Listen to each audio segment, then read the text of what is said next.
Siapa umatku, siapa yang bukan? Umatku adalah mereka yang wajahnya, tangannya, kakinya bercahaya bekas wudhu.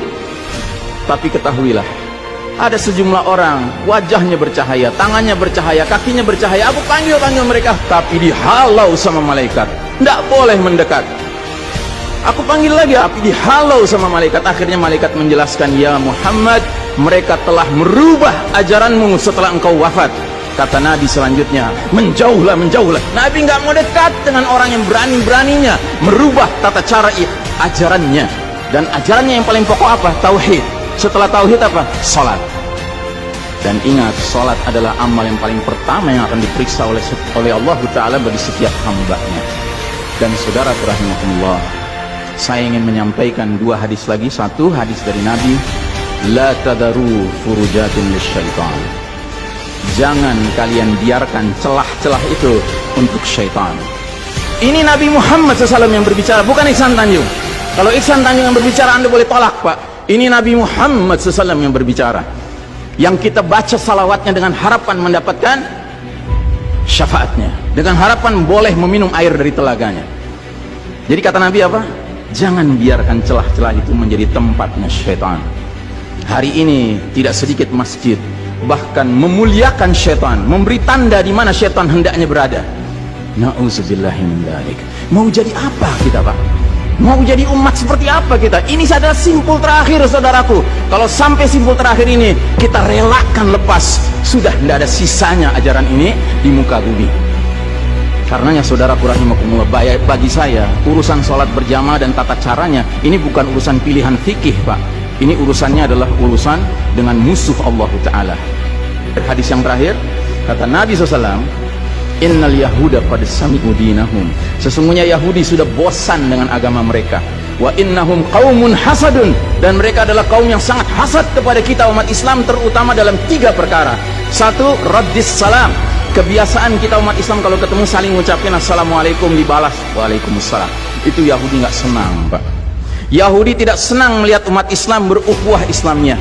Yahudi nggak senang umat Islam kalau ketemu saling bersedekah dengan senyum. Makanya dibikin aturan begini, nggak kelihatan senyum kita. Yahudi nggak senang kita ketemu jabat tangan, rontok dosa-dosa. Maunya mereka begini saja jabatan tangannya. Dari mana ini semua? Yang kedua, mereka hasad sama kita dalam urusan apa? Iqamatis sufuf. Dalam tata cara kita menegakkan shaf kita. Ingat, Pak, shaf dikatakan tegak syaratnya 2. 1 lurus, 2 rapat. Bukan hanya lurus tapi renggang-renggang, atau rapat tapi meliuk-liuk. 3, harus dua-duanya lengkap. Sehingga Nabi sampai bertanya, kenapa kalian gak bersaf seperti malaikat di hadapan Allah? Para sahabat bingung, bertanya, bagaimana malaikat? Kata Nabi, mereka mendahulukan saf awal dan mereka saling rapat satu sama lainnya.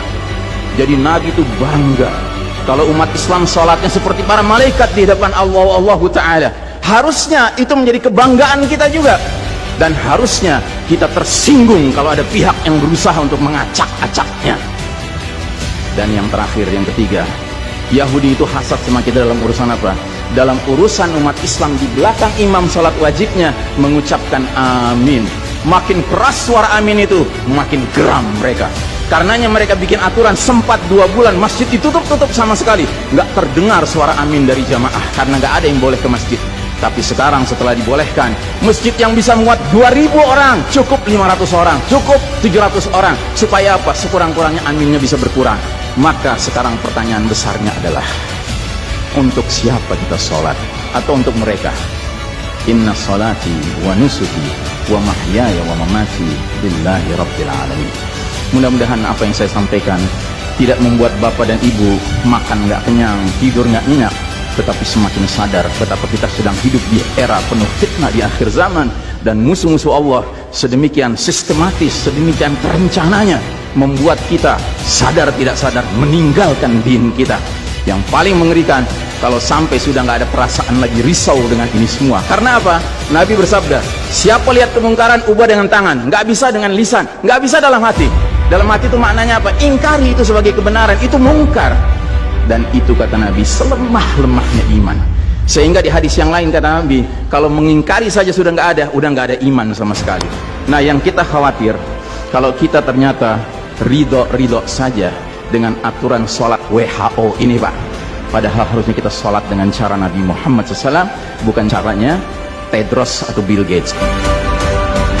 Kepada jamaah, inilah nasihat dari hati yang paling dalam kepada saudara-saudara yang saya cintai karena Allah, yang kita sama-sama bersalawat, kita sama-sama mengharapkan air dari telaga Nabi, tapi boleh jadi nggak semua kita ngerti apa yang harus kita lakukan agar air telaga itu dapat jaminan kita boleh meminumnya.